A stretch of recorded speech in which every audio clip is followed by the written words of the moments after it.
ഓം ഗുരുർബ്രഹ്മാ ഗുരുർവിഷ്ണു ഗുരുർദേവോ മഹേശ്വരഃ ഗുരുർസാക്ഷാത് പരം ബ്രഹ്മ തസ്മൈ ശ്രീ ഗുരവേ നമഃ. അദ്വൈതാനന്ദ ചിന്മാത്ര ജ്യോതിർനാരായണാത്മകം ചകാസ്തു ധർമ്മബോധായ നിത്യമവ്യാഹതാത്മനാം. ഓം ശ്രീനാരായണ പരമഗുരവേ നമഃ. എല്ലാവർക്കും കേൾക്കാമല്ലോ?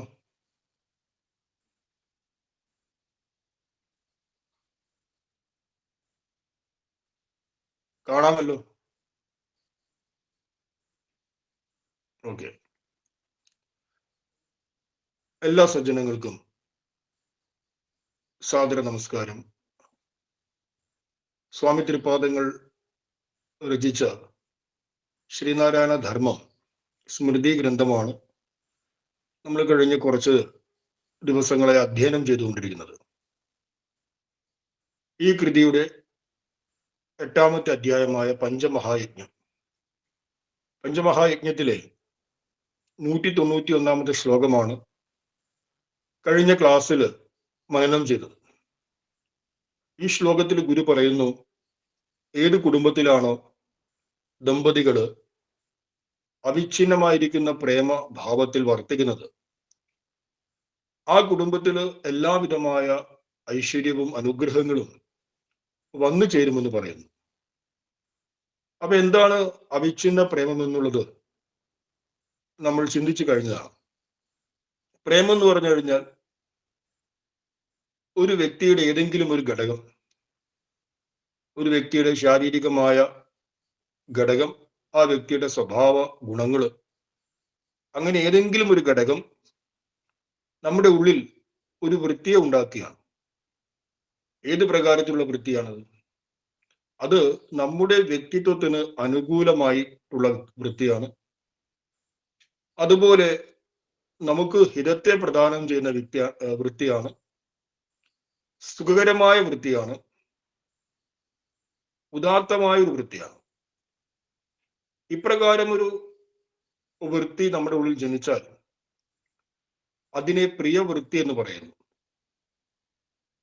ആ പ്രിയവൃത്തി ഏത് വ്യക്തിക്കാണോ നമ്മളിൽ ജനിപ്പിക്കാൻ കഴിഞ്ഞത്, ആ വ്യക്തിയോടുള്ള നമ്മുടെ പ്രതികരണത്തെയാണ് പ്രേമം എന്ന് പറയുന്നത്. പ്രിയസ്യ ഭാവമാണ് പ്രേമം. ഇന്ന് ലോകത്ത് കാണുന്ന എല്ലാവിധ പ്രേമങ്ങളും അത് വിച്ഛിന്ന പ്രേമമാണ്. വിച്ഛിന്നം എന്ന് പറഞ്ഞാൽ മുറിഞ്ഞു പോകുന്നത്, നശിച്ചു പോകുന്ന പ്രേമമാണ്. എന്തുകൊണ്ടാണ് മുറിഞ്ഞു പോകാൻ കാരണം?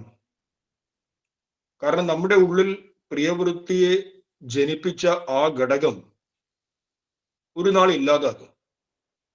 ഏത് ഘടകമാണോ നമ്മുടെ ഉള്ളിൽ പ്രിയവൃത്തിയെ ജനിപ്പിച്ചത്, ആ ഘടകം നിലനിൽക്കുന്ന കാലം വരെ മാത്രമേ നമുക്ക് ആ ഘടകത്തോട് പ്രേമം ഉണ്ടാവുള്ളൂ.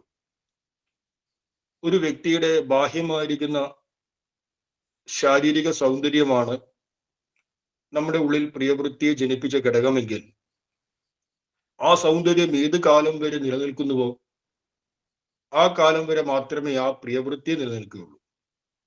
ആ സൗന്ദര്യത്തിന് ക്ഷീണം സംഭവിച്ചു കൊണ്ടിരിക്കുമ്പോൾ പ്രിയവൃത്തിക്കും ക്ഷീണം സംഭവിക്കും. തത്ഫലമായി നമ്മുടെ പ്രേമവും കുറഞ്ഞു കുറഞ്ഞു വരും.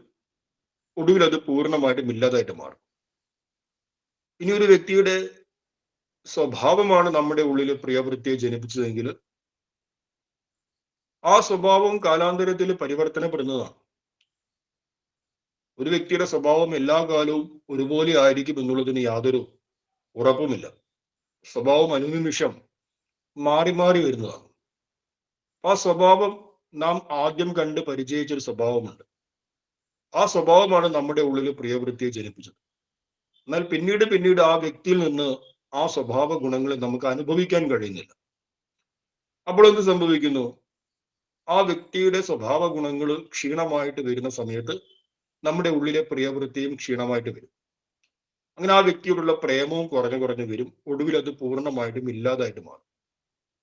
അങ്ങനെ ഏതൊരു ഘടകത്തെ നമ്മൾ എടുത്ത് പരിശോധിച്ചു കഴിഞ്ഞാലും നമ്മുടെ ഉള്ളിൽ ഇന്ന് ഈ ലോകത്തുള്ള വ്യക്തികളോട്, വസ്തുക്കളോട്, വൈഭവങ്ങളോട്, സാഹചര്യങ്ങളോട് ഒക്കെ നമ്മുടെ ഉള്ളിൽ ജാഗ്രതമായിട്ടുള്ള പ്രിയവൃത്തി, ആ പ്രിയവൃത്തി ഇങ്ങനെ കുറഞ്ഞു കുറഞ്ഞു കുറഞ്ഞു വന്നു ഒടുവിൽ ഇല്ലാതായി തീരുന്നു എന്നുള്ളതാണ് നമ്മുടെ എല്ലാവരുടെയും അനുഭവം. അല്ലാതെ നമ്മളൊരു ക്ഷണത്തിൽ നമ്മുടെ ഉള്ളിൽ വലിയ പ്രേമം ഉണ്ടായി, അത് ഓരോരോ നാൾ കഴിയുന്തോറും വർദ്ധിച്ച് വർദ്ധിച്ച് വർദ്ധിച്ച് അത് നമുക്ക് വലിയ സുഖത്തെ, ആനന്ദത്തെ പ്രദാനം ചെയ്യുന്നു എന്നുള്ള അനുഭവം നമുക്ക് വാസ്തവത്തിൽ ഇല്ല എന്നതാണ് വാസ്തവം. അപ്പോ ആ ഘടകത്തിന്റെ, നമ്മുടെ ഉള്ളിൽ പ്രിയവൃത്തി ജനിപ്പിച്ച ഘടകത്തിന്റെ കാലാന്തരത്തിലുള്ള ക്ഷീണം കാരണം നമ്മുടെ ഉള്ളിലുള്ള പ്രിയവൃത്തിയും ക്ഷീണിക്കും, തദ്ഫലമായിട്ട് പ്രേമവും ഇല്ലാതാകും. പിന്നെ എങ്ങനെയാണ് അവിച്ഛിന്നമായ പ്രേമം ഭാര്യയ്ക്കും ഭർത്താവിനും ഇടയിൽ സൃഷ്ടിക്കുക എന്നതിനെ കുറിച്ച് നമ്മൾ കഴിഞ്ഞ ക്ലാസ്സിൽ ചർച്ച ചെയ്തു. ഏതൊരു ഘടകമാണോ നമ്മുടെ ഉള്ളിൽ പ്രിയവൃത്തിയെ ജനിപ്പിച്ചത്, ആ ഘടകത്തിന് ഒരു നാളും നാശമില്ലെങ്കിൽ നമ്മുടെ ഉള്ളിലെ പ്രിയവൃത്തിയും ഒരു നാളും നശിക്കില്ല. മാത്രമല്ല അതിന്റെ ഫലമായിട്ടുള്ള പ്രേമവും ഒരു കാലവും നശിക്കില്ല. അതിനെന്ത് വേണം? അതിന് നശിക്കാത്ത ഒന്നായിരിക്കണം നമ്മുടെ ഉള്ളിലെ പ്രിയവൃത്തിയെ ജനിപ്പിച്ചത്. അപ്പൊ നശിക്കാത്ത ഒന്നിനെ സ്നേഹിക്കുക എന്ന് പറഞ്ഞു കഴിഞ്ഞാൽ, ഒരു വ്യക്തിയെ കണ്ടുകൊണ്ടും ആ വ്യക്തിയോട് നശിക്കാത്ത പ്രേമം വെക്കണമെങ്കിൽ നശിക്കാത്ത ഒരു ഘടകത്തെ സ്നേഹിക്കണം. ആ വ്യക്തിയെ സംബന്ധിച്ച ശാരീരികമായ, മാനസികമായ, ബുദ്ധിപരമായ, ഇനി മറ്റെന്തെങ്കിലും ബാഹ്യമായ ഘടകങ്ങൾ ഉണ്ടെങ്കിൽ അതെല്ലാം ഒരു ഘട്ടത്തിൽ നശിക്കുന്നതാണ്.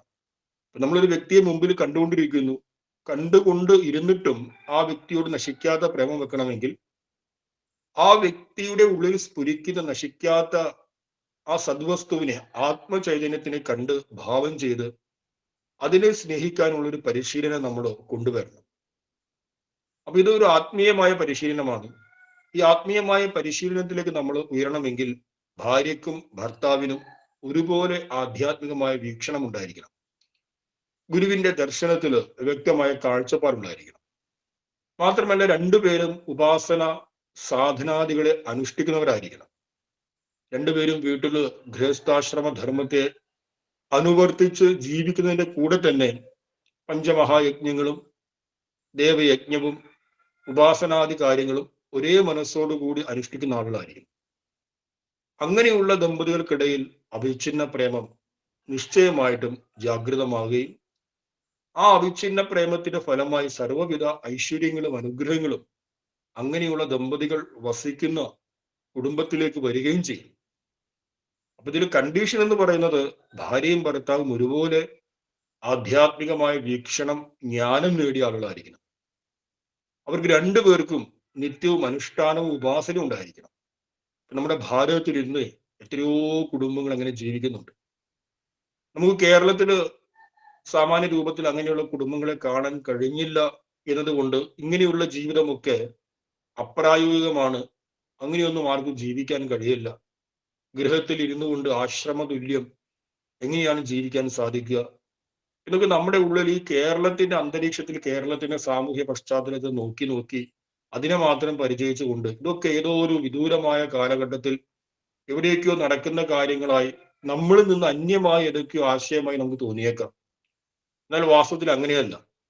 ഗൃഹത്തിൽ ഇരുന്നു കൊണ്ട്, കുടുംബത്തിൽ ഇരുന്നു കൊണ്ട് ആശ്രമ തുല്യം ഏറ്റവും ശ്രേഷ്ഠമായ രീതിയിൽ ഉപാസനാദി കാര്യങ്ങളെ അനുഷ്ഠിച്ചുകൊണ്ട് ജീവിക്കുന്ന ആയിരക്കണക്കിന്, പതിനായിരക്കണക്കിന്, ലക്ഷക്കണക്കിന് ഗൃഹസ്ഥാശ്രമികളുണ്ട്. അവരിൽ പലരെയും നമുക്ക് വ്യക്തിപരമായിട്ട് തന്നെ നേരിട്ട് പരിചയമുണ്ട്. ഇപ്പൊ തൃശ്ശൂർ ജില്ലയില് അവിടെ ഒരു വീട്, അപ്പൊ ഞാൻ ആ വ്യക്തിയുടെ പേര് പരാമർശിക്കുന്നില്ല,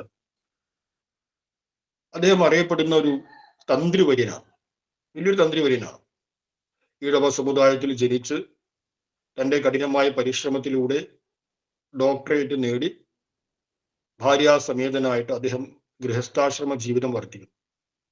അപ്പൊ ഞാൻ പലപ്പോഴും അദ്ദേഹത്തിന്റെ വീട്ടിൽ പോയിട്ടുണ്ട്. അദ്ദേഹത്തിന്റെ വീട് എന്ന് പറയുന്നത് ശരിയായിട്ടൊരു ആശ്രമ തുല്യമാണ്. ഗുരുമന്ദിരവും അതേപോലെ അദ്ദേഹത്തിന്റെ ഉപാസന ദേവി ദേവന്മാരെല്ലാം പ്രതിഷ്ഠിച്ചുള്ള അമ്പലം വീട്ടിലുണ്ട്. ഭാര്യയും ഭർത്താവും എല്ലാ ദിവസവും രാവിലെ എഴുന്നേറ്റ് 4 മണിക്ക് എഴുന്നേറ്റ് ഹോമാദി കാര്യങ്ങൾ നിത്യവും ചെയ്യും. അദ്ദേഹമുള്ള സമയത്ത് അദ്ദേഹം ഹോമം ചെയ്യും. ഇനി അദ്ദേഹം പുറത്തു പോവുകയാണെങ്കിൽ ഭാര്യ ഹോമം ചെയ്യും. അതുപോലെ അദ്ദേഹത്തിനും ഭാര്യയ്ക്കും ഒരുപാട് ശിഷ്യഗണങ്ങളുണ്ട്. വൈദികമായ കാര്യങ്ങളെ മറ്റും പഠിക്കാനുള്ള ശിഷ്യഗണങ്ങളുണ്ട്. അവരത് കണ്ടു കഴിഞ്ഞാൽ നമ്മൾ അങ്ങോട്ട് പോയി കഴിഞ്ഞാൽ ഇതൊരു ആശ്രമമാണോ വീടാണോ എന്നുള്ള സംശയം നമുക്ക്. വീട്ടിലേക്ക് വരുന്ന സന്യാസിമാര്, അതിഥികൾ തുടങ്ങിയവരെ സ്വീകരിക്കാനും അവർക്ക് താമസിക്കാനുമുള്ള വ്യവസ്ഥകൾ. അങ്ങനെ കുടുംബത്തിൽ ഇരുന്നു കൊണ്ട് തന്നെ ഈ സമാജത്തിന്, സമൂഹത്തിന് നന്മയെ ചെയ്യുന്ന സന്യാസ തുല്യമായ, ഋഷിതുല്യമായ ജീവിതം നയിക്കുന്ന എത്രയോ പേരുണ്ട്. അങ്ങനെ ഒരു ജീവിതത്തിലേക്ക് പരസ്പരം ഉയർന്നാൽ മാത്രമേ അവിഛിന്നമായ പ്രേമം ജനിക്കുകയുള്ളൂ. അല്ലാത്തവർക്ക് ഒരു സ്വാഭാവികമായ ജീവിതമാണ്. ലോകത്തെല്ലാവരും എങ്ങനെ ജീവിക്കുന്നു, നമ്മളും എങ്ങനെ ജീവിക്കുന്നു. പക്ഷെ ഗുരുദേവൻ പറഞ്ഞിരിക്കുന്ന ഈ ജീവിതത്തിലേക്ക് ഉയരണമെങ്കിൽ ആദ്യപടി വേണ്ടത് വ്യക്തമായ ആധ്യാത്മികമായ വീക്ഷണം, കാഴ്ചപ്പാട് രണ്ടുപേർക്കും ഉണ്ടാകുക എന്നാണ്.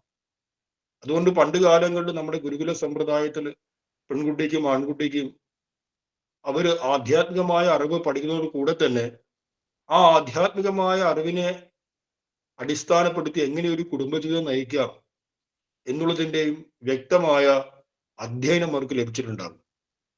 അതുകൊണ്ട് അവർ ഗൃഹസ്ഥാശ്രമ ജീവിതത്തിലേക്ക് പ്രവേശിക്കുന്ന വേളയിൽ തന്നെ ആധ്യാത്മികമായ അറിവിൽ അധിഷ്ഠിതമായ കുടുംബജീവിതത്തെക്കുറിച്ച് അവർക്കറിയാം.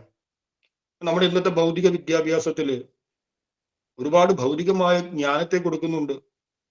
ആ ജ്ഞാനത്തിലൂടെ നമുക്ക് ഭൗതികമായ ധന സുഖാദികളെ നേടിയെടുക്കാം, ഒക്കെ ചെയ്യാം. അതൊക്കെ ശ്രേഷ്ഠമായ കാര്യം തന്നെയാണ്. പക്ഷെ ആധ്യാത്മികതയിൽ അടിയുറച്ച ഒരു കുടുംബജീവിതം എങ്ങനെ നയിക്കാമെന്നുള്ളത് എവിടെയും പഠിപ്പിച്ചു കൊടുക്കുന്നില്ല. നമ്മുടെ സ്കൂളിലോ കോളേജുകളിലോ എവിടെയും പഠിപ്പിച്ചു കൊടുക്കുന്നില്ല. വാസ്തവത്തിൽ ഗുരുവിന്റെ ഈ ഒരു കാഴ്ചപ്പാട്, ഈ ഒരു കുടുംബ വീക്ഷണം അത് കോളേജുകളിലും വിദ്യാലയങ്ങളിലും നിർബന്ധമായിട്ടും പഠിപ്പിച്ചു കൊടുക്കേണ്ടുന്ന ഒന്നാണ്. കാരണം ഇതിന്റെ കരുത്തുണ്ടെങ്കിൽ ഗൃഹസ്ഥാശ്രമത്തെ അതിന്റെ പൂർണ്ണതയിൽ എത്തിക്കാൻ ദമ്പതികൾക്ക് സാധിക്കും. അപ്പൊ ഞാൻ ഇത്രയും സാന്ദർഭികമായി പറഞ്ഞു എന്നേ ഉള്ളൂ. അപ്പോ ഈ ശ്ലോകത്തിന് ശേഷം ഏതാനും ശ്ലോകങ്ങളിൽ ഗുരുദേവൻ പഞ്ചമഹായജ്ഞത്തിന്റെയും ഗൃഹസ്ഥാശ്രമ ധർമ്മത്തിന്റെയും പ്രശംസ ചെയ്യുകയാണ്. 192, 193, 194 ശ്ലോകങ്ങളിലൊക്കെ നേരത്തെ പറഞ്ഞ ആശയങ്ങളെ വീണ്ടും ആവർത്തിക്കുകയാണ് മറ്റൊരു ഭാഷയിലൂടെ. അതിൽ 195-ാമത്തെ ശ്ലോകത്തിൽ ഗുരുദേവൻ ഗൃഹസ്ഥാശ്രമികൾക്ക് വേണ്ടിയിട്ട് വളരെ സവിശേഷമായ മനോഹരമായ ഒരു നിർദ്ദേശം തരുന്നുണ്ട്. അപ്പൊ ആ ഒരു നിർദ്ദേശം ഒരു സൂത്രവാക്യം പോലെയാണ്. ആ സൂത്രവാക്യത്തില് ഗൃഹസ്ഥാശ്രമ ധർമ്മത്തിന്റെ സകല ആശയങ്ങളെയും ഗുരു ഉൾക്കൊള്ളിച്ചിട്ടുണ്ട്. നിങ്ങൾക്ക് ആ 195-ാമത്തെ ശ്ലോകം നോക്കിയാൽ കാണാൻ സാധിക്കും. ഞാൻ അതിന്റെ വിസ്തൃതമായ കാര്യങ്ങൾ, അന്വയാദി കാര്യങ്ങളൊന്നും പറയുന്നില്ല. പക്ഷെ ആ ശ്ലോകത്തിൽ ഒരു വാക്കുണ്ട്. എന്താണ് ആ വാക്ക്? ധർമ്മമാർഗേണ ഇതരാൻ ചാലയൻ അവികമ്പിത സ്വധർമ്മമാചരൻ. 195-ാമത്തെ ശ്ലോകത്തിന്റെ അന്വയത്തിൽ ഈ പറഞ്ഞ പദങ്ങൾ എഴുതിയിട്ടുണ്ട്. എന്താണ് ഇതിന്റെ താല്പര്യം? ഇതരാൻ ധർമ്മമാർഗേണ ചാലയൻ സ്വധർമ്മം അവികമ്പിത ആചരൻ. ഒരു ഗൃഹസ്ഥാശ്രമി ആരായിരിക്കണം? നമ്മൾ ശ്രീനാരായണ ധർമ്മത്തിലെ ഈ ശ്ലോകങ്ങൾ മുഴുവൻ പഠിക്കുന്നു, ഗ്രന്ഥം മുഴുവൻ അധ്യയനം ചെയ്യുന്നു. പക്ഷെ ഗൃഹസ്ഥാശ്രമ ധർമ്മത്തിന്റെ മുഴുവൻ താല്പര്യവും ഈ 2 വാക്കുകളിൽ ഗുരുദേവൻ സമന്വയം ചെയ്തിരിക്കുന്നു. 2 വാക്കുണ്ട്. ഒന്നാമത്തെ വാക്കാണ് ഇതരാൻ ധർമ്മമാർഗേണ ചാലയൻ. രണ്ടാമത്തെ വാക്കാണ് സ്വധർമ്മം അവികമ്പിത ആചരൻ. ഒന്നാമത്തെ വാക്കിന്റെ അർത്ഥം എന്താണ്? ഇതരാൻ എന്ന് പറഞ്ഞ മറ്റുള്ളവരെ ധർമ്മമാർഗത്തിലേക്ക് പ്രേരിപ്പിക്കുന്ന ആളാണ് ഗൃഹസ്ഥാശ്രമി. ഗൃഹസ്ഥാശ്രമിക്ക് മറ്റുള്ളവരുമായിട്ട് യാതൊരു ബന്ധവുമില്ല. മറ്റുള്ളവരെ എങ്ങനെയെങ്കിലുമൊക്കെ ജീവിച്ചോട്ടെ, എനിക്ക് എൻ്റെ കുടുംബത്തെ ഭംഗിയായി പരിപാലിച്ചാൽ മതി എന്ന ആശയമാണ് മനസ്സിലുള്ളെങ്കിൽ അവൻ ഗൃഹസ്ഥാശ്രമിയായിട്ട് കണക്കാക്കാൻ കഴിയില്ല. ഗുരുവിന്റെ ഈ ആശയത്തെ നമ്മൾ പഠിക്കുകയാണെങ്കിൽ. അപ്പൊ ഗൃഹസ്ഥാശ്രമിയുടെ ഒന്നാമത്തെ ഒരു കർത്തവ്യം എന്താണ്? ഇതരാൻ ധർമ്മമാർഗേണ ചാലയൻ. മറ്റുള്ളവരെ എല്ലാം തന്നെ ധർമ്മമാർഗത്തിലേക്ക് സദാ പ്രേരിപ്പിച്ചുകൊണ്ടിരിക്കണം. അപ്പൊ നമ്മെ സംബന്ധിച്ച് ധർമ്മമാർഗം എന്നുള്ളത് ശ്രീനാരായണ ധർമ്മമാണ്. ഗുരുദേവൻ സനാതനമായിരിക്കുന്ന, വൈദികമായിരിക്കുന്ന ഈ ഭാരതീയ സംസ്കൃതിയെ, ഭാരതീയ ധർമ്മത്തെ കാലാനുസൃതമായിട്ട് ഏറ്റവും ശ്രേഷ്ഠമായ രീതിയിൽ പരിഷ്കരിച്ച് ഒരു ധർമ്മ വ്യവസ്ഥിതി നമ്മുടെ മുമ്പിൽ നൽകിയിട്ടുണ്ട്. കാരണം വൈദികമായ ധർമ്മത്തിൽ ഇടക്കാലത്ത് പല അപജയങ്ങളും വന്നു ചേർന്നതായിട്ട് നമുക്കറിയാം. ജാതിപരമായ ചാതുർവർണ്ണപരമായ പല കാര്യങ്ങളും വന്നു ചേർന്നിട്ടുണ്ട്.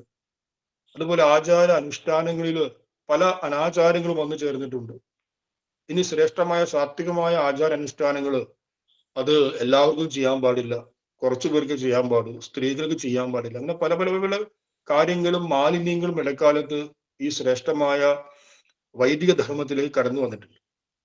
ആ വൈദിക ധർമ്മത്തെ പൂർണ്ണമായും തള്ളിക്കളയാതെ അതിൽ വന്നു ചേർന്നിരിക്കുന്ന മാലിന്യങ്ങളൊക്കെ മാറ്റി പരിഷ്കരിച്ച് ശുദ്ധമാക്കി ഏറ്റവും ശ്രേഷ്ഠമായൊരു വൈദിക ധർമ്മത്തെ, സനാതന ധർമ്മത്തെ ശ്രീനാരായണ ധർമ്മമായി ഗുരുദേവൻ നമുക്ക് പകർന്നു നൽകിയിട്ടുണ്ട്. അപ്പൊ ധർമ്മമാർഗേണ ചാലയൻ, എന്ന് പറഞ്ഞാൽ സഞ്ചരിപ്പിക്കുക, മറ്റുള്ളവരെ ധർമ്മമാർഗത്തിലൂടെ സഞ്ചരിപ്പിക്കുക. ഏത് ധർമ്മമാർഗത്തില്?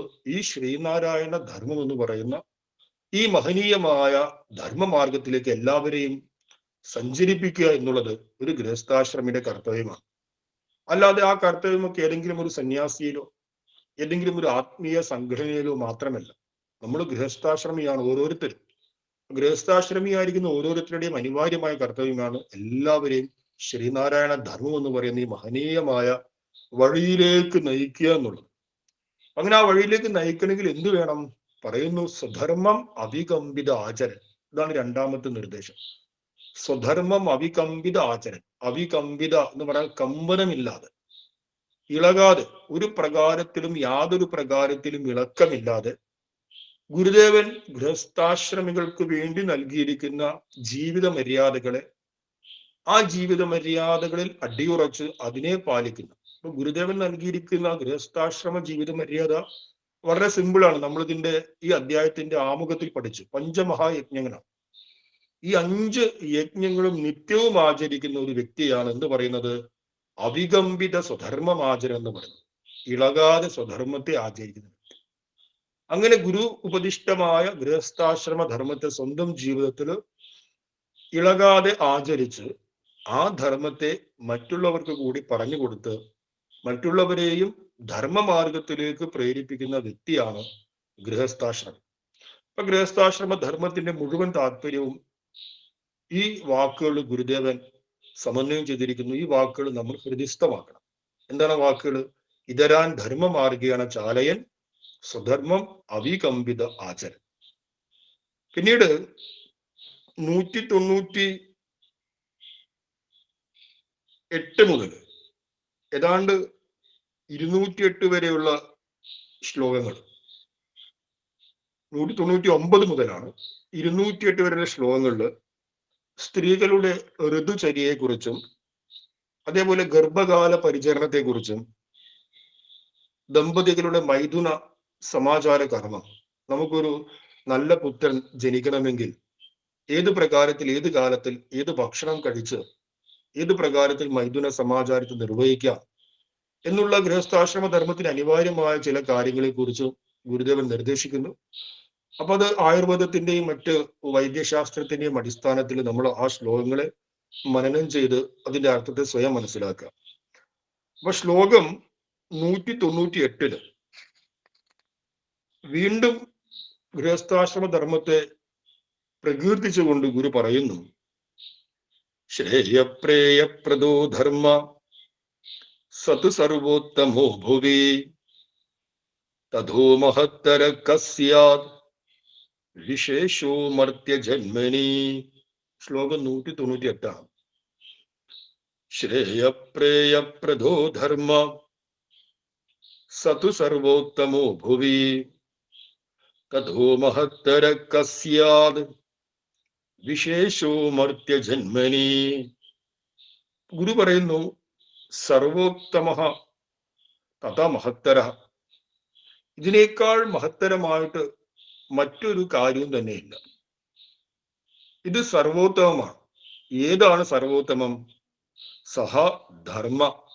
ആ ധർമ്മമാണ് ഏറ്റവും സർവോത്തമം. ഏത് ധർമ്മമാണ് സർവോത്തമം? ഗൃഹസ്ഥാശ്രമ ധർമ്മം. ഇപ്പൊ ലോകത്ത് ഒരുപാട് ധർമ്മങ്ങളുണ്ട്. സന്യാസ ധർമ്മമുണ്ട്, വിദ്യാർത്ഥി ധർമ്മമുണ്ട്, അങ്ങനെ ഒരുപാട് ധർമ്മങ്ങളുണ്ട്. രാജധർമ്മമുണ്ട്. ഈ എല്ലാ ധർമ്മങ്ങളിലും ഏറ്റവും ശ്രേഷ്ഠമായിരിക്കുന്നത് ഗൃഹസ്ഥാശ്രമധർമ്മമാണ്. അപ്പൊ ആ ഗൃഹസ്ഥാശ്രമധർമ്മത്തിന് ഒരു വിശേഷണം ഗുരുദേവൻ 198 ശ്ലോകത്തിൽ നൽകിയിട്ടുണ്ട്. എന്താണ് ആ വിശേഷണം? ശ്രേയപ്രേയപ്രദ സാ ധർമ്മത്തു. ശ്രേയസിനെയും പ്രേയസിനെയും പ്രദാനം ചെയ്യുന്ന, നൽകുന്ന ഗൃഹസ്ഥാശ്രമ ധർമ്മമാണ് ഭുവി, ഈ ലോകത്തില് സർവോത്തമ തഥാ മഹത്തരഃ കാ വിശേഷ മർത്യജന്മനി സ്യാത്. ഇതിലും മഹത്തരമായിട്ട് മറ്റൊരു ധർമ്മത്തെ ആചരിക്കാൻ മനുഷ്യ ജന്മത്തിൽ ഉണ്ടാവില്ല എന്ന് ഗുരു പറയുന്നു. അപ്പൊ നോക്കി എത്രമാത്രം ശ്രേഷ്ഠമാണ് ഗൃഹസ്ഥാശ്രമ ധർമ്മത്തിന്റെ അവസ്ഥ. അപ്പൊ നമ്മൾ പലപ്പോഴും കരുതുന്നു സന്യാസമാണ് അല്ലെങ്കിൽ മറ്റു ഉയർന്ന എന്തെങ്കിലും കാര്യമാണ് ശ്രേഷ്ഠം, ഞങ്ങൾക്ക് കുടുംബസ്ഥരാണ്. അപ്പൊ നമുക്ക് നമ്മെക്കുറിച്ച് ഒരു പരിമിതമായ ബോധ്യമാണുള്ളത്.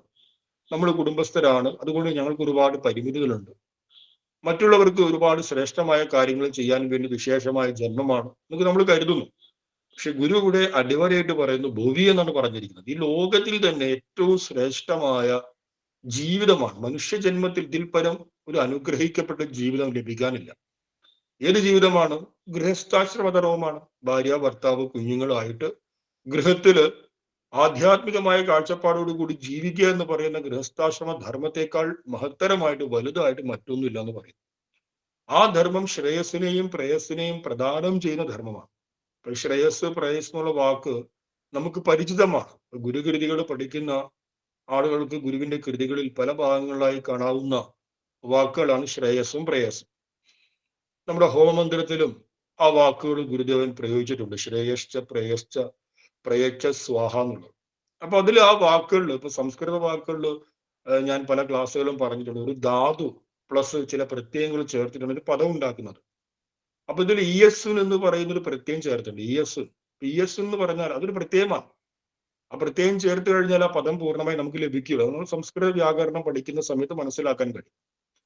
ഇ എസ് എന്നുള്ള പ്രത്യയത്തിന് അർത്ഥം എന്താണ് എന്ന് ചിന്തിച്ചു കഴിഞ്ഞാൽ, രണ്ട് വസ്തുക്കൾ നമ്മുടെ മുമ്പിൽ വെച്ച് കഴിഞ്ഞാൽ ആ രണ്ട് വസ്തുക്കൾ ഒന്നിനെ സെലക്ട് ചെയ്യുക. ഒന്നിനെ സെലക്ട് ചെയ്യാൻ ആ അർത്ഥത്തെ ബോധിപ്പിക്കാനാണ് ഇ എസ് പ്രത്യയം ചേർക്കുന്നത്.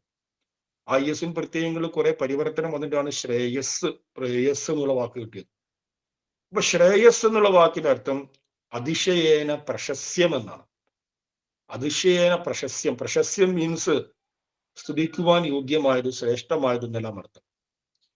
അപ്പൊ അതിശയേന പ്രശസ്യം എന്ന് പറഞ്ഞാൽ സ്തുതിക്കപ്പെടുവാൻ യോഗ്യമായ വസ്തുക്കളിൽ ഏറ്റവും ശ്രേഷ്ഠമാണ്. അപ്പൊ സ്തുതിക്കപ്പെടുവാൻ യോഗ്യമായ ഒരുപാട് വസ്തുക്കൾ ഈ ലോകത്തുണ്ട്. ആ വസ്തുക്കൾ ഏറ്റവും ശ്രേഷ്ഠമായത് എന്താണ്? ഇപ്പൊ സ്തുതിക്കപ്പെടുവാൻ യോഗ്യമായ രണ്ട് വസ്തുക്കളെ നമ്മൾ വെച്ച്, അല്ലെങ്കിൽ ഒരുപാട് വസ്തുക്കളെ വെച്ച്. ഒരുപാട് വസ്തുക്കളെ വെച്ച് അതിൽ നിന്ന് ഒന്നിനെ തിരഞ്ഞെടുക്കുന്നതിന് വേറൊരു പ്രത്യയമാണ് ഉപയോഗിക്കുന്നത്. രണ്ട് വസ്തുക്കളെ വെച്ച് ഒന്നിനെ തിരഞ്ഞെടുക്കുന്നതിനാണ് ഇ എസ് പ്രത്യയം ഉപയോഗിക്കുന്നത്. എങ്കിൽ കൂടെ നമുക്ക് മനസ്സിലാക്കാം, ഒരുപാട് വസ്തുക്കളെ വെച്ചിട്ട് ഒന്നിനെ തിരഞ്ഞെടുക്കണം.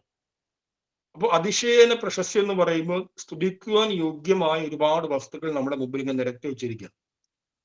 ആ വസ്തുക്കളിൽ ഏറ്റവും ശ്രേഷ്ഠം ഏതാണ്? ഏറ്റവും ശ്രേഷ്ഠം ഈശ്വരനാണ്. കാരണം സ്തുതിക്കപ്പെടുവാൻ ഏറ്റവും യോഗ്യനാരാണ്? ഏറ്റവും യോഗ്യൻ ഈശ്വരനാണ്. ഈ സർവ്വ പ്രപഞ്ചത്തെയും സൃഷ്ടിച്ച് നമ്മുടെ ജീവിതത്തെ ഉണ്ടാക്കി, നമ്മുടെ ജീവിതത്തിന് സത്ത എന്ന് പറഞ്ഞാൽ അസ്തിത്വത്തെ നൽകി. നമുക്ക് അസ്തിത്വം ഉള്ളത് കൊണ്ടല്ലേ ബാക്കിയെല്ലാം ഉണ്ടായത്. അസ്തിത്വം ഇല്ലെങ്കിലോ? 50 കോടി ആസ്തിയുണ്ട്, നാളെ തട്ടിപ്പോയി. ഈ 50 കോടി കൊണ്ട് വല്ല കാര്യമുണ്ട്? അപ്പൊ നമ്മൾ അസ്തിത്വവാനായിരിക്കുന്നത് കൊണ്ടാണ് നമ്മുടെ ജീവിതം ആനന്ദകരമായിട്ട് പോകുന്നത്. നമുക്ക് ഇന്ന് നാം അനുഭവിക്കുന്ന എല്ലാ ആനന്ദവും അത് കേവലം ധനത്തിൽ നിന്നോ അല്ലെങ്കിൽ ബാഹ്യമായ ഏതെങ്കിലും വസ്തുക്കളിൽ നിന്നോ നമുക്ക് ലഭിക്കുന്ന ആനന്ദമല്ല. മറിച്ച് ഞാനിതാ ഉണ്ട്, ഞാൻ ഇപ്പോഴും നിലനിൽക്കുന്നു എന്ന അസ്തിത്വ ബോധമാണ് നമുക്ക് ആനന്ദത്തെ പ്രദാനം നൽകുന്നത്. അപ്പൊ ആ അസ്തിത്വം ആരുണ്ടാക്കി? ഈശ്വരനുള്ളത് കൊണ്ടാണ് നമുക്ക് അസ്തിത്വമുള്ളത്. അങ്ങനെ നോക്കിയാൽ ഈ ലോകത്ത് സ്തുതിക്കപ്പെടുവാൻ ഉള്ളവയിൽ ഏറ്റവും ശ്രേഷ്ഠം എന്താണ്? ഈശ്വരനാണ്. അപ്പൊ ആ ഈശ്വരനെ മുൻനിർത്തിയുള്ള ജീവിതക്രമത്തെയാണ് എന്ത് പറയുന്നത്? ശ്രേയസ്സിനായി കൊണ്ടുള്ള ജീവിതം എന്ന് പറയുന്നത്. ആ ഈശ്വരനെ മുൻനിർത്തി നാം ജീവിക്കുന്ന സമയത്ത് ആ ഈശ്വരനെ നേടിയെടുക്കാൻ വേണ്ടി, ആ ഈശ്വര സാക്ഷാത്കാരം ലഭിക്കാൻ വേണ്ടി നാം ജീവിക്കുന്ന സമയത്ത് നമ്മുടെ ജീവിതത്തെ ആ രീതിയിൽ ക്രമപ്പെടുത്തുന്നു. നമ്മുടെ ജീവിതത്തിലേക്ക് ഈശ്വരീയമായ അനുഗ്രഹങ്ങൾ വന്നു ചേരും. അപ്പൊ അതിനെന്ത് പറയാം? ശ്രേയസ് എന്ന് പറയാം. ഇനി പ്രേയസ് എന്നുള്ള വാക്ക് നോക്കൂ. പ്രേയസ് എന്ന് പറഞ്ഞാൽ അവിടെയും ഇ എസ് എന്നുള്ള പ്രത്യേകത തന്നെയാണ് വന്നിരിക്കുന്നത്. അതിശയേന പ്രിയം എന്നാണ് അർത്ഥം. പ്രിയം. നമുക്ക് ഒരുപാട് വസ്തുക്കളെ പ്രിയമാണ്.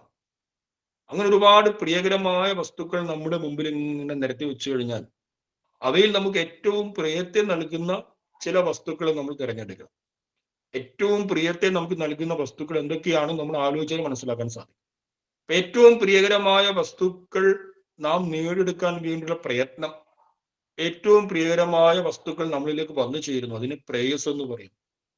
ഇപ്പൊ മനുഷ്യജന്മം എന്ന് പറയുന്നത് ഈശ്വര സാക്ഷാത്കാരത്തിന് വേണ്ടി, അതേപോലെ തന്നെ ഭൗതികതയുടെ ഏറ്റവും ഉദാത്തമായ അനുഗ്രഹങ്ങൾ അനുഭവിക്കാനും വേണ്ടിയിട്ടാണ്. ഇതിനെ രണ്ടിനെന്ത് പറയുന്നു? ശ്രേയസ്സും പ്രേയസ്സും എന്ന് പറയുന്നു. ഈ ശ്രേയസ്സും പ്രേയസ്സും നേടിയെടുക്കുന്ന ഒരു ജീവിത രീതിയാണ് എന്ത്? ഗൃഹസ്ഥാശ്രമ ധർമ്മം എന്ന് പറയുന്നത്. ഗൃഹസ്ഥാശ്രമ ധർമ്മത്തിൽ കേവലം പ്രേയസ് മാത്രം നമ്മൾ നേടിയാൽ പോരാ, മറിച്ച് ശ്രേയസ്സിനെയും നേടിയെടുക്കാൻ പരിശ്രമിക്കും. അപ്പൊ അങ്ങനെയുള്ള ഗൃഹസ്ഥാശ്രമ ധർമ്മം ഈ ലോകത്തില് ഭൂവി സർവോത്തമ എന്ന് പറയുന്നു. ഈ ലോകത്തിൽ ഏറ്റവും ഉത്തമമാണ്, ഏറ്റവും ശ്രേഷ്ഠമാണ്. മനുഷ്യജന്മത്തിൽ ഇങ്ങനെ ഒരു ഗൃഹസ്ഥാശ്രമിയായി ജീവിക്കുക എന്ന് പറഞ്ഞാൽ അതിൽ പരം വലിയൊരു അനുഗ്രഹം വേറെയില്ല എന്ന് ഗുരു അടിവരയിട്ട് പറയുന്നു. പക്ഷെ ഗുരുദേവൻ ഒരു ജാഗ്രത, ഒരു മുന്നറിയിപ്പ് കൂടി നൽകുന്നു. എന്താണ് മുന്നറിയിപ്പ്? നോക്കൂ, ശ്ലോകം 196. 196 ഗുരു പറയുകയാണ്, ഗാർഹസ്ഥ്യമുത്തമോ ധർമ്മോ യദി സർവോപകാരകഃ അപകാരപരം തച്ഛേദ് അധർമ്മ ഇതി കഥ്യതേ. ഒന്നുകൂടി വായിക്കാം. ഗാർഹസ്ഥ്യമുത്തമോ ധർമ്മോ യദി സർവോപകാരകഃ അപകാരപരം തച്ഛേദ് അധർമ്മ ഇതി കഥ്യതേ. ഇങ്ങനെയൊക്കെ ആണെങ്കിൽ കൂടി ഇത്രയും നേരം വലിയ വലിയ വിശേഷണങ്ങൾ പറഞ്ഞ് വലിയ രീതിയിൽ സ്തുതിച്ച ഗൃഹസ്ഥാശ്രമ ധർമ്മം, ഈ ലോകത്ത് ഗൃഹസ്ഥാശ്രമ ധർമ്മത്തിന് പകരം വെക്കാൻ മറ്റൊന്നുമില്ല എന്ന് ഗുരു പറഞ്ഞിട്ട് ഗുരു നമുക്കൊരു മുന്നറിയിപ്പ് നൽകുകയാണ്. എന്താണ് മുന്നറിയിപ്പ്? ഗൃഹസ്ഥാശ്രമ ധർമ്മം ഇങ്ങനെയൊക്കെയാണ്, പക്ഷെ എപ്പോഴാണ് പറയുന്ന സർവ ഉപകാരക, എല്ലാവർക്കും ഉപകരിക്കുന്നതാണെങ്കിൽ, മറ്റുള്ളവർക്ക് ഉപകരിക്കുന്നതാണെങ്കിൽ ഗൃഹസ്ഥാശ്രമ ധർമ്മം ഉത്തമമായ ധർമ്മമാകും. എന്നാൽ അതേ ഗൃഹസ്ഥാശ്രമ ധർമ്മം തന്നെ, അതായത് നേരത്തെ ഏറ്റവും ശ്രേഷ്ഠമായ ലോകത്തിലെ സർവോത്തമമായ ധർമ്മം എന്ന് പ്രഖ്യാപിച്ച അതേ ഗൃഹസ്ഥാശ്രമം തന്നെ കൊടിയ അധർമ്മവുമായിട്ട് മാറുന്നു. എപ്പോഴാണ് മാറുന്നത്? അത് അപകാരകം ചെയ്ത്, അത് മറ്റുള്ളവർക്ക് അപകാരത്തെ ചെയ്യുകയാണെങ്കിൽ, മറ്റുള്ളവരുടെ ജീവിതത്തിൽ ബുദ്ധിമുട്ട് കൊടുക്കുകയാണെങ്കിൽ ആ ഗൃഹസ്ഥാശ്രമ ധർമ്മം എന്ന് പറയുന്നത് ഏറ്റവും വലിയ അധർമ്മമാണെന്ന് ഗുരു പറയുന്നു. നോക്കൂ, എത്രമാത്രം വലിയ ഒരു നിർദ്ദേശമാണത്. നമ്മുടെ കുടുംബജീവിതം കൊണ്ട് മറ്റുള്ളവർക്കും, നമ്മുടെ കുടുംബത്തിലെ മറ്റുള്ളവർക്കും ഈ ലോകത്തിനും ബുദ്ധിമുട്ടാണെങ്കിൽ ആ കുടുംബജീവിതത്തെ നമ്മൾ ഗൃഹസ്ഥാശ്രമ ധർമ്മം എന്ന് പറയും. മാത്രമല്ല ഇനി അതിനെ ഗൃഹസ്ഥാശ്രമ ധർമ്മം എന്ന് പറയുകയാണെങ്കിൽ കൂടിയും ആ ഗൃഹസ്ഥാശ്രമ ധർമ്മം എന്താണ്? ആ ഗൃഹസ്ഥാശ്രമ ധർമ്മം ഏറ്റവും വലിയ അധർമ്മമാണെന്ന് ഗുരു പറയും. നമ്മുടെ കുടുംബജീവിതം കൊണ്ട് അന്യർക്ക് ഉപകാരം ഉണ്ടായിരിക്കണം, മറ്റുള്ളവർക്ക് സുഖം ഉണ്ടായിരിക്കണം, മറ്റുള്ളവർക്ക് ശ്രേഷ്ഠമായ ഒരു വഴിയെ കാണിക്കുവാൻ നിമിത്തമായി തീരുന്ന കുടുംബജീവിതമായിരിക്കും. അങ്ങനെയുള്ള കുടുംബജീവിതത്തെ മാത്രമേ ഗൃഹസ്ഥാശ്രമ ധർമ്മം എന്ന് പറയാൻ പാടുള്ളൂ. അല്ലാതെ ഒരു വീട്ടില് ഭാര്യയും ഭർത്താവും മക്കളുണ്ട്, അവർ ഗൃഹസ്ഥാശ്രമികളാണ് എന്ന് പറയാൻ പാടില്ല എന്നൊരു നിർദ്ദേശം കൂടി ഗുരുദേവൻ ഈ ശ്ലോകത്തിൽ പറയുന്നു. പിന്നെ ഞാൻ നേരത്തെ പറഞ്ഞതുപോലെ 199 ശ്ലോകം തൊട്ട് 208 വരെയുള്ള ശ്ലോകങ്ങളിൽ ഋതുചര്യ, അത് നിങ്ങൾ വിസ്തരിച്ച് ആയുർവേദ വൈദ്യശാസ്ത്ര ഗ്രന്ഥങ്ങളുടെ സഹായത്തോടു കൂടി അതിനെ സ്വയം മനനം ചെയ്യുക, ആ ശ്ലോകങ്ങൾ. പക്ഷെ ആ ശ്ലോകങ്ങളിൽ ചില രസകരമായ കാര്യങ്ങൾ നമുക്ക് കണ്ടെത്താൻ സാധിക്കും. അതായത് ശ്ലോകം 199, ഈ 199 ഞാൻ പറയാൻ ഉദ്ദേശിക്കുന്ന കാര്യം, ഈ ശ്ലോകത്തിന്റെ ഒരു താല്പര്യമുണ്ട്. ആ താല്പര്യത്തിലേക്കല്ല പോകുന്നത്, മറിച്ച് ആ ശ്ലോകത്തിലൂടെ കിട്ടുന്ന മറ്റൊരു കാര്യത്തെയാണ്. അപ്പൊ ആ ശ്ലോകം നോക്കൂ. പ്രഥമം പുഷ്പിത നാരി സുസ്നാദ സപ്തമേ ഹനേ പുണ്യാഹം ശുദ്ധിഹോമം ച കാരയിത്വാ വിശുദ്ധ്യതേ. ഇനി അതിന്റെ അടുത്ത ശ്ലോകമുണ്ട്, അതാണ് ഇതിന്റെ അർത്ഥം തന്നെയാണെന്ന് പിന്തുടർന്നു വരികയാണ്. തഥോ യോഷിത് ക്രമേണൈവ മാസി മാസിരജസ്വല ചതുർത്ഥേ ദിവസേ സ്നാത്വാ ശുദ്ധ ഹോമാദിന ഭവേത്. അപ്പൊ ഇവിടെ നമ്മുടെ ഈ ആചാര അനുഷ്ഠാനങ്ങൾ എപ്പോഴും നമുക്ക് വരുന്ന ഒരു സംശയമാണ്.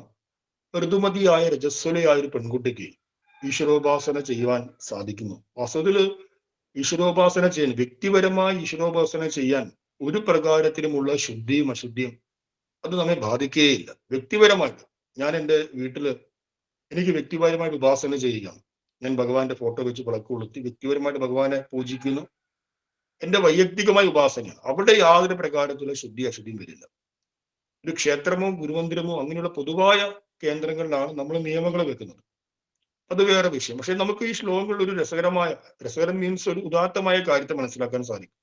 നമ്മുടെ ഭാരതത്തിൽ എപ്പോഴും ഈ സ്ത്രീകളുടെ ഋതുചര്യയെ കുറിച്ച് അവരെ പല കാര്യങ്ങളിൽ നിന്നും അകറ്റി വെച്ചിരുന്നു.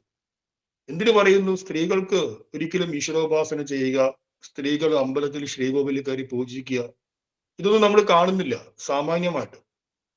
അത് ഏത് സമൂഹത്തിലായിക്കഴിഞ്ഞാലും പുരുഷ മേധാവിത്വമാണ് ഈ വൈദികമായ കാര്യങ്ങൾ. സ്ത്രീകൾ എപ്പോഴും മാറ്റി നിർത്തപ്പെടുന്നു. വല്ല കുറച്ച് സ്ഥലങ്ങളിൽ മാത്രം സ്ത്രീകൾ ഒന്നോ രണ്ടോ സ്ഥലങ്ങളിൽ പൂജിക്കുന്നു. അല്ലാതെ സാമാന്യമായിട്ട് നോക്കിക്കഴിഞ്ഞാൽ സ്ത്രീകൾക്ക് എവിടെയാണ് ആരാധനാ സ്വാതന്ത്ര്യമുള്ളത്? വൈദിക മേധാവിത്വം എല്ലാ മതങ്ങളിലും എല്ലാ കാലത്തും പുരുഷനായിരുന്നു. പക്ഷെ ഞാൻ എൻ്റെ വ്യക്തിപരമായ ജീവിതത്തിൽ സ്ത്രീകൾ പൂജിക്കുന്ന പല ക്ഷേത്രങ്ങളും നേരിട്ട് കണ്ടിട്ടുണ്ട്. ഹിമാലയത്തിൽ ധർമ്മശാല എന്നുള്ള ഒരു സ്ഥലമുണ്ട്. ആ ധർമ്മശാല എന്നുള്ള സ്ഥലത്ത് ഒരു ശ്രീരാമ ക്ഷേത്രം, ആ ശ്രീരാമ ക്ഷേത്രത്തില് സ്ത്രീകളാണ് വൈകിട്ട് പൂജിക്കുന്നത്. രാവിലെയും വൈകിട്ടും മിക്കവാറും ദിവസങ്ങളിലും അവർ ദീപാരാധന ചെയ്യുന്നു. സ്ത്രീകളായിട്ടുള്ള പൂജാരിണി എന്ന് വേണമെങ്കിൽ പറയാം. അങ്ങനെ സ്ത്രീകൾ ആരാധന നടത്തുന്ന ഒരുപാട് സ്ഥലങ്ങൾ കണ്ടിട്ടുണ്ട്. കാരണം നമ്മുടെ എത്രയോ നൂറ്റാണ്ടുകൾ നമ്മുടെ ഭാരതത്തിൽ സ്ത്രീകൾക്ക് ആരാധനാ സ്വാതന്ത്ര്യവും അതേപോലെ വിദ്യാഭ്യാസവും സമൂഹത്തിൽ മുഖ്യമായി പ്രവർത്തിക്കാനുള്ള എല്ലാ സാഹചര്യം ഒഴിവാക്കി അവരെ ദൂരേക്ക് മാറ്റി നിർത്തിയിരുന്നു. അത്തരമൊരു സിറ്റുവേഷൻ നിലനിൽക്കുന്ന ഒരു കാലഘട്ടത്തിൽ ഗുരുദേവൻ വിപ്ലവകരമായ ഒരു ആശയത്തെ ഈ ശ്ലോകത്തിൽ പറഞ്ഞു. വളരെ വിപ്ലവകരമായ ആശയത്തെ. നമുക്ക് അറിയാം, നമ്മൾ ഒന്ന് ഹോമമന്ത്ര മഹായജ്ഞം സജീവമായിട്ട് നമ്മൾ അനുഷ്ഠിക്കുന്നുണ്ട്. ഒരു കാലത്ത് ഹോമം ചെയ്യാൻ കേവലം സവർണർക്ക് മാത്രമേ സാധിച്ചിരുന്നുള്ളൂ. സമൂഹത്തിലെ ലക്ഷക്കണക്കിന് ജനങ്ങൾക്ക് അത് സാധിച്ചിരുന്നില്ല. എന്തിനു പറയുന്നു? സ്ത്രീകൾക്ക് ഒട്ടും സാധിച്ചിരുന്നില്ല. അത് സവർണ അവർണ ഭേദമില്ല, ഒട്ടും സാധിച്ചിരുന്നില്ല. ഒരു ഹോമം ചെയ്യാൻ നമ്മൾ എപ്പോഴും കണ്ടിട്ടുണ്ട്. സ്ത്രീകൾ ഒരു ഹോമകുണ്ഡത്തിന് മുമ്പിൽ സ്ത്രീകൾ ഗംഭീരമായ ഹോമം ചെയ്യുന്നത് ഒരു ദൃശ്യം നമ്മൾ കണ്ടിട്ടുണ്ടോ? ഈ അടുത്ത കാലത്ത് ഗുരുദേവൻ രചിച്ച ഹോമമന്ത്രം ഉപയോഗിച്ച് നമ്മൾ ചെറുതായിട്ട് സ്ത്രീകൾ അനുഷ്ഠിച്ചു വരുന്നുണ്ട്. അല്ലാതെ സ്ത്രീകൾ ഹോമം ചെയ്യുന്ന ഒരു ചിത്രം നമ്മൾ ആരെയും കണ്ടിട്ടുണ്ടോ? കണ്ടിട്ടില്ലല്ലോ.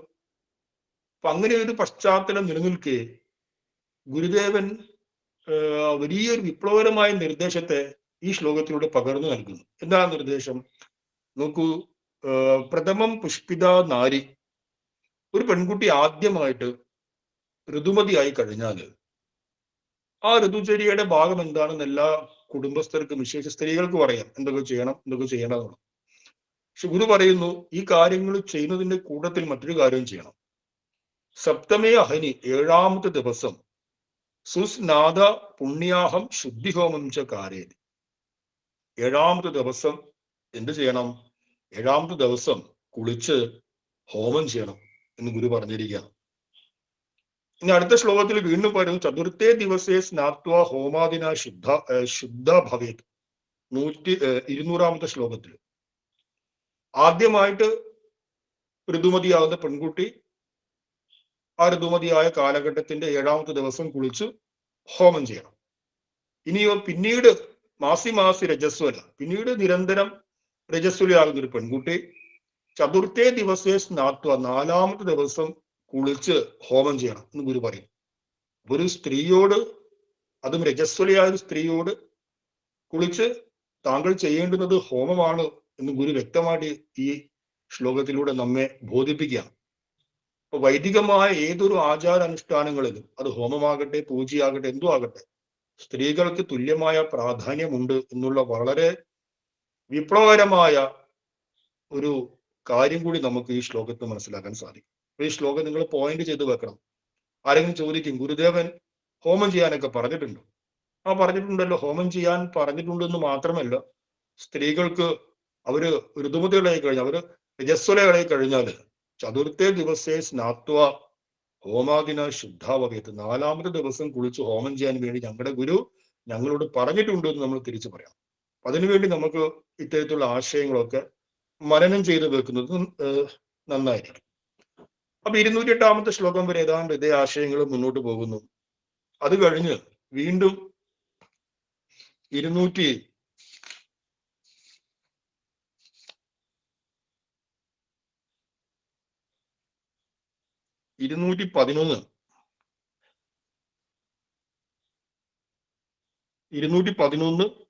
212 എന്നീ ശ്ലോകങ്ങളില് വീണ്ടും ഗൃഹസ്ഥാശ്രമ ധർമ്മത്തിന്റെ ചില കാര്യങ്ങൾ പറയുകയാണ്.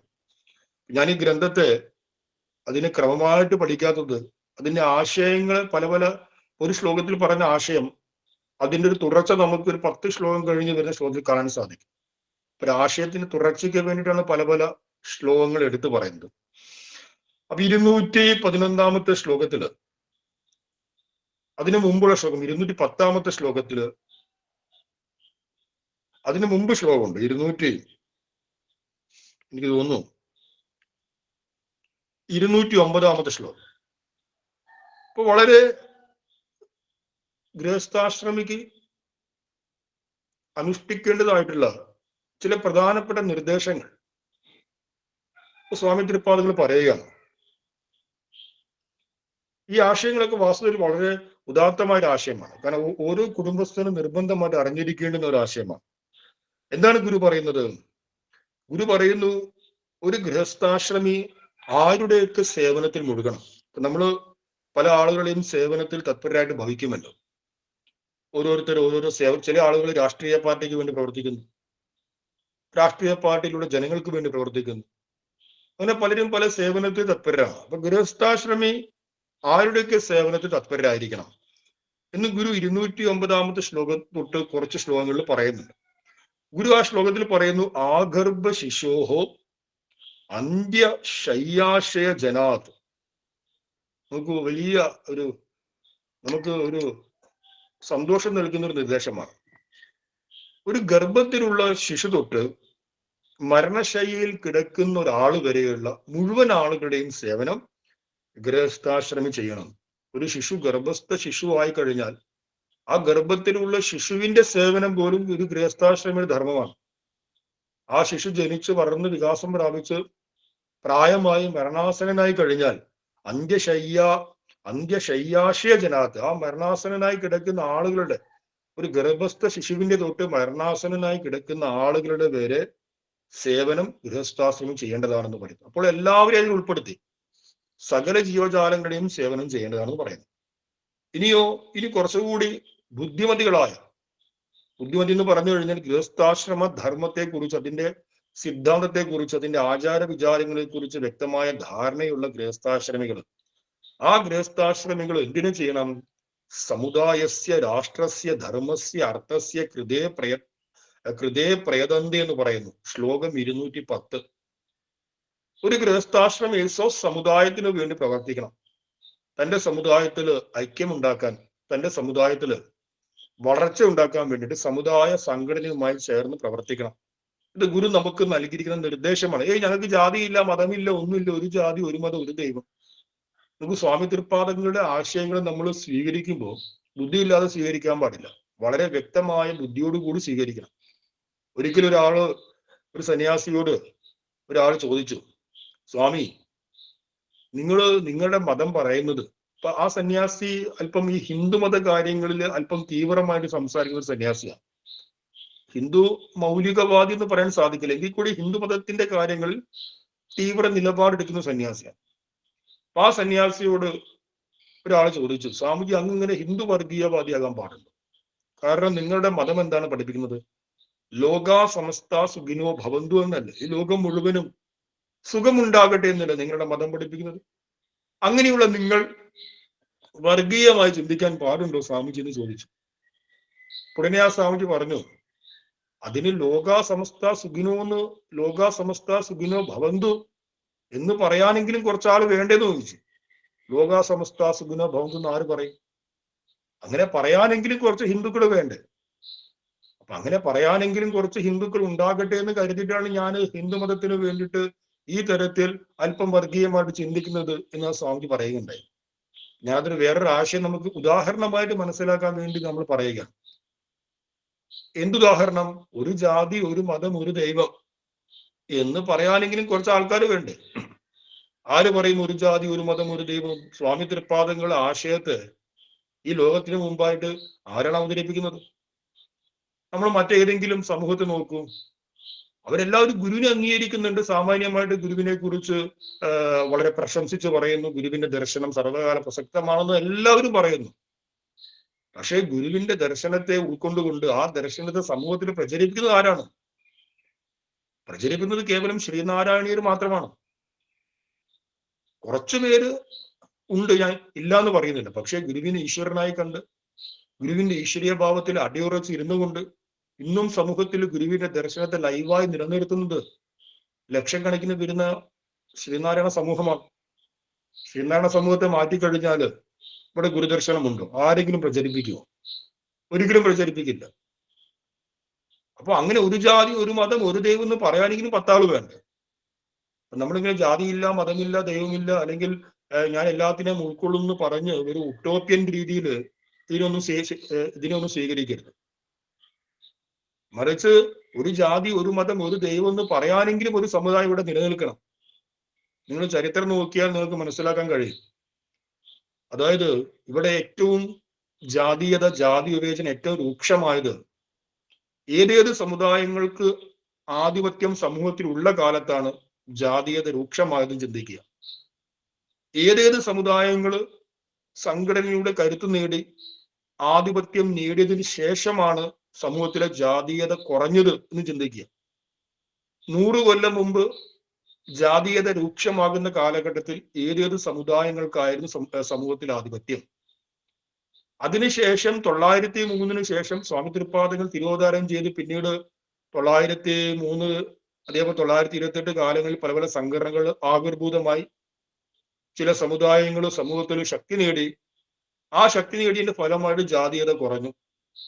അപ്പൊ ഏത് സമുദായം ശക്തി നേടുമ്പോൾ ജാതീയത വർദ്ധിക്കുന്നു, ഏത് സമുദായങ്ങൾ ശക്തി നേടുമ്പോൾ ജാതീയത കുറയുന്നു എന്ന് വിചാരം മനസ്സിലാക്കാൻ സാധിക്കും. അതുകൊണ്ട് ഒരു ജാതി, ഒരു മതം, ഒരു ദൈവം എന്ന് ലോകത്തോട് പറയണമെങ്കിൽ അത് പറയാനെങ്കിലും കുറച്ച് ആൾക്കാർ വേണം. അല്ല ഞാന് സ്വാമി തൃപ്പാദങ്ങൾ പറഞ്ഞിട്ടുണ്ട് ഏകജാതി, ഏകമതം, ഏകദൈവം. അതുകൊണ്ട് എനിക്ക് ഒരു ജാതിയും ഇല്ല, മതവുമില്ല, ദൈവമില്ല എന്ന് പറഞ്ഞു കഴിഞ്ഞാൽ മറ്റുള്ള എല്ലാ ആൾക്കാരും അവരുടെ ജാതിയെയും മതത്തെയും ദൈവത്തെയും വളർത്തും. നമ്മളിങ്ങനെ അന്തം വിട്ടിരിക്കും. ഒടുവിൽ ഗുരുവിന്റെ ദർശനം പറയാൻ, ലോകത്തോട് പറയാൻ ആരും അവശേഷിക്കില്ല. ഞാൻ എന്തിനീ കാര്യം പറഞ്ഞു? സമുദായത്തിന്റെ അഭ്യുദയത്തിന് വേണ്ടി. ഇനി സമുദായം എന്നുള്ള വാക്കിന് ഇനി എന്ത് അർത്ഥം കൊടുത്താലും സ്വാമി തൃപ്പാദങ്ങൾ ഇവിടെ സമുദായം എന്നുള്ള വാക്ക് പ്രയോഗിച്ചിട്ടുണ്ട്. അതുകൊണ്ടാണ് പറഞ്ഞിരിക്കുന്നത് സമുദായത്തിന്റെ അഭ്യുന്നതിക്ക് വേണ്ടിയിട്ട്, ശ്രേയസ്സിന് വേണ്ടി പ്രവർത്തിക്കുക എന്നുള്ളത് ഒരു ഗൃഹസ്ഥാശ്രമിയുടെ ധർമ്മമാണ്.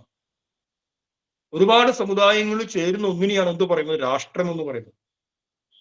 ഇപ്പൊ കഴിഞ്ഞ ദിവസം വിദേശത്ത് ഇപ്പൊ നമ്മുടെ ഓപ്പറേഷൻ സിന്ദൂർ എന്ന് പറയുന്ന ഒരു സൈനിക നടപടി ഇന്ത്യ സമീപകാലത്ത് എടുത്തിരുന്നു, പഹൽഗാം ആക്രമണത്തിന് ശേഷം. അപ്പൊ ആ സൈനിക നടപടിയെ കുറിച്ചും അതിന്റെ കാര്യങ്ങളെ കുറിച്ചും ലോകരാജ്യങ്ങളെ ബോധിപ്പിക്കുവാൻ പ്രതിനിധി സംഘത്തെ അയച്ചിരുന്നു പല പല സ്ഥലത്ത്. അതിലൊരു പ്രതിനിധി സംഘം വിദേശ രാജ്യത്ത് പോയി അവരവിടുത്തെ ആളുകളോട് സംസാരിക്കുമ്പോൾ അതിലൊരു ആള് ഈ ഭാരതം അയച്ച പ്രതിനിധിയോട് ചോദിച്ചു, നിങ്ങളുടെ ഭാരതത്തിന്റെ ഭാഷ എന്താണെന്ന് ചോദിച്ചു. കാരണം ഒരുപാട് ഭാഷയാണ് നമ്മുടെ ഭാരതത്തിൽ നിന്ന്. അപ്പൊ ആ പ്രതിനിധി, ആ സഹോദരി, ആ സ്ത്രീ പറഞ്ഞു ഭാരതത്തിന്റെ ഭാഷ നാനാത്വത്തിൽ ഏകത്വമാണെന്ന് പറഞ്ഞു. അത് ഈ അടുത്ത് 2 ദിവസം മുമ്പ് നമ്മുടെ വാർത്തകളൊക്കെ വലിയ പ്രാധാന്യത്തോടു കൂടി വന്നൊരു കാര്യമാണ്. നാനാത്വത്തിൽ ഏകത്വമാണ് ഭാരതത്തിന്റെ ഭാഷ എന്ന് പറയുന്നത്. എന്താണ് നാനാത്വം? നാനാത്വം എന്ന് പറഞ്ഞു കഴിഞ്ഞാൽ ഒരുപാട് സമുദായങ്ങളുടെ കൂട്ടായ്മയാണ്. അനേകായിരം സമുദായങ്ങൾ ഈ ഭാരതത്തിലുണ്ട്. അനേകായിരം സമുദായങ്ങൾ, പ്രത്യേക ഭാഷ, ഭാവങ്ങൾ, രീതി, ആചാര വിചാരങ്ങൾ ഉൾപ്പെടുന്ന അനേകായിരം സമുദായങ്ങളുടെ ആ കൂട്ടായ്മയാണ് എന്ത് പറയുന്നത്? രാഷ്ട്രം എന്ന് പറയുന്നത്. രാഷ്ട്രത്തെ ഉണ്ടാക്കിയത് ബ്രിട്ടീഷുകാരല്ല. ബ്രിട്ടീഷുകാര് ഭൂമിക്ക് ഒരു പരിധി നിശ്ചയിക്കുകയാണ്. ഇന്ന സ്ഥലത്ത് നിങ്ങൾക്ക് വേണമെങ്കിൽ ഈ രാഷ്ട്രം എന്ന് പറയാം. പക്ഷെ രാഷ്ട്രം എന്നുള്ള ആ ഒരു കൺസെപ്റ്റ് അനേകായിരം സംവത്സരങ്ങൾക്ക് മുമ്പേ ഇവിടെ ഉണ്ട്. കാരണം എന്താണ്? ഈ ഒരുപാട് സമുദായങ്ങളെല്ലാം വിഘടിച്ചു പോകാതെ ചേർത്ത് കോർത്ത് നിർത്തുന്നത് ഏത് ഘടകമാണ്? ഒരു സാംസ്കാരിക ധാര നമുക്ക് എല്ലാ സമുദായങ്ങളിലും ഇങ്ങനെ വ്യാപിച്ചേ നമുക്ക് കാണാൻ സാധിക്കും. ഈഴവരും ശിവനെ ആരാധിക്കുന്നു, നായരും ശിവനെ ആരാധിക്കുന്നു, നമ്പൂതിരിയും ശിവനെ ആരാധിക്കുന്നു, തമിഴനും ശിവനെ ആരാധിക്കുന്നു, ഗുജറാത്തിയും ശിവനെ ആരാധിക്കുന്നു, കാശ്മീരിയും ശിവനെ ആരാധിക്കുന്നുണ്ട്. അപ്പൊ അനേകായിരം വ്യത്യസ്ത സമുദായങ്ങൾ ഉണ്ടെങ്കിലും ഈ സമുദായങ്ങളെല്ലാം ചേർത്ത് കോർത്ത് നിർത്തുന്ന ഒരു ഏകത്വ ദർശന ഭാരതത്തിലുണ്ട്. അങ്ങനെ ആ ഏകത്വ ദർശനം എല്ലാ സമുദായങ്ങളെയും ചേർത്ത് കോർത്ത് നിർത്തി അതിനെ പറയുന്ന പേരെന്താണ്? രാഷ്ട്രം എന്ന് പറയുന്നത്. അപ്പൊ ആ രാഷ്ട്രത്തിന്റെ ഹിതത്തിനു വേണ്ടി പ്രവർത്തിക്കുക എന്നുള്ളത് ഗൃഹസ്ഥാശ്രമിയുടെ കർത്തവ്യമാണ്. അപ്പൊ ഒരു ശ്രീനാരായണീയനായ ഒരു ഗൃഹസ്ഥാശ്രമി തന്റെ സമുദായത്തിന്റെ ഹിതത്തിന്റെ കൂടെ രാഷ്ട്രത്തിന്റെ ഹിതത്തെയും കാക്ഷിക്കണം. രാഷ്ട്രമാകുന്ന പ്ലാറ്റ്ഫോം ഉണ്ടെങ്കിലേ നമ്മുടെ സമുദായത്തിന് പോലും എന്തുള്ളൂ? അസ്തിത്വമുള്ളൂ. ചുമരുണ്ടെങ്കിലേ ചിത്രമുള്ളൂ. രാഷ്ട്രം ഛിന്ന ഭിന്നമായി പോയി കഴിഞ്ഞാൽ സമുദായമില്ല. അതുകൊണ്ട് സമുദായത്തിന്റെ ഹിതത്തെ കാക്ഷിക്കുന്ന സമുദായ പ്രേമി ശ്രീനാരായണീയൻ ഈ രാഷ്ട്രത്തിന്റെ ഹിതത്തെയും കാക്ഷിക്കണം. അത് ഒരു ഗൃഹസ്ഥാശ്രമിയുടെ കർത്തവ്യമാണ്. ഇനി ഗുരു വീണ്ടും പറയുന്നു, ധർമ്മസ്യ അർത്ഥസ്യ കൃതേ പ്രയതന്തേ. ധർമാർത്ഥ കാമമോക്ഷങ്ങൾക്ക് വേണ്ടി പ്രയത്നിക്കണം. ധർമാർത്ഥ കാമമോക്ഷങ്ങളാകുന്ന ചതുർവിധ പുരുഷാർത്ഥങ്ങളാണ് നാം ആർജിക്കേണ്ട ധനം. ധർമ്മ ഏവ മഹാധനം എന്ന് ഗുരു പറഞ്ഞിട്ടുണ്ട്. ധർമ്മം എന്നുള്ള കൃതിയിൽ ധർമ്മ ഏവ മഹാധനം. ഗൃഹസ്ഥാശ്രമിയുടെ അനിവാര്യമായ കർത്തവ്യം എന്താണ്? ധനത്തെ ആർജിക്കുക എന്നുള്ളതാണ്. ധനത്തെ നല്ല രീതിയിൽ ആർജിക്കുക. ധനത്തെ ആർജിച്ചോളൂ, പക്ഷെ നാം ആർജിക്കേണ്ടുന്ന സുപ്രധാനമായ ഒരു ധനമുണ്ട്. ആ ധനം എന്താണ്? പുരുഷാർത്ഥം എന്ന് പറയുന്നു. അർത്ഥം എന്ന് പറഞ്ഞാൽ ധനമാണ്. പുരുഷാർത്ഥം. പുരുഷാർത്ഥം എന്താണ്? പുരുഷൈഹി അർത്ഥ്യത. പുരുഷനാൽ നേടിയെടുക്കപ്പെടേണ്ടുന്ന ധനമുണ്ട്. എന്താണ് പുരുഷാർത്ഥം? ധർമാർത്ഥ കാമമോക്ഷങ്ങളാണ്. ധർമ്മം, അർത്ഥം, കാമം, മോക്ഷം. ഇവയെ ചതുർവിധ പുരുഷാർത്ഥങ്ങൾ എന്ന് പറയും. ഈ ചതുർവിധ പുരുഷാർത്ഥങ്ങൾ നേടിയെടുക്കുക എന്നുള്ളത്, ഈ ചതുർവിധ പുരുഷാർത്ഥങ്ങളാകുന്ന ധനത്തെ, സമ്പത്തിനെ ആർജിക്കുക എന്നുള്ളത് ഗൃഹസ്ഥാശ്രമിയുടെ കർത്തവ്യമാണ്. ഗുരു എന്തൊക്കെ ഈ ശ്ലോകത്തിൽ പറഞ്ഞു? സമുദായത്തിന്റെ ഹിതത്തിനു വേണ്ടി പ്രവർത്തിക്കുക, സമുദായത്തിന്റെ ഐക്യത്തിന് വേണ്ടി പ്രവർത്തിക്കുക, സമുദായത്തിന്റെ നിലനിൽപ്പിന് വേണ്ടി പ്രവർത്തിക്കുക എന്നുള്ളത് ഗൃഹസ്ഥാശ്രമിയുടെ കർത്തവ്യമാണ്. അനേക സമുദായങ്ങൾ ചേർന്നിരിക്കുന്ന നമ്മുടെ മഹനീയമായ രാഷ്ട്രം, ആ രാഷ്ട്രത്തിന്റെ ഹിതത്തിനു വേണ്ടി, ആ രാഷ്ട്രത്തിന്റെ നിലനിൽപ്പിന് വേണ്ടി പ്രവർത്തിക്കുക എന്നുള്ളത് ഗൃഹസ്ഥാശ്രമിയുടെ കർത്തവ്യമാണ്. ധർമാർത്ഥ കാമമോക്ഷങ്ങളാകുന്ന പുരുഷാർത്ഥ ചതുഷ്ടയങ്ങളെ സമ്പാദിക്കുക എന്നുള്ളത് ഗൃഹസ്ഥാശ്രമിയുടെ കർത്തവ്യങ്ങളാണ്. ഇത്രയും കാര്യങ്ങൾ ഗുരുദേവൻ ഈ ശ്ലോകത്തിൽ പറഞ്ഞിരിക്കുന്നു. തുടർന്ന് മുന്നോട്ട് ഇതിന്റെ തന്നെ അനുവർത്തനങ്ങളാണ്. അത് നമുക്ക് അടുത്ത ക്ലാസ്സിൽ ചർച്ച ചെയ്യാം.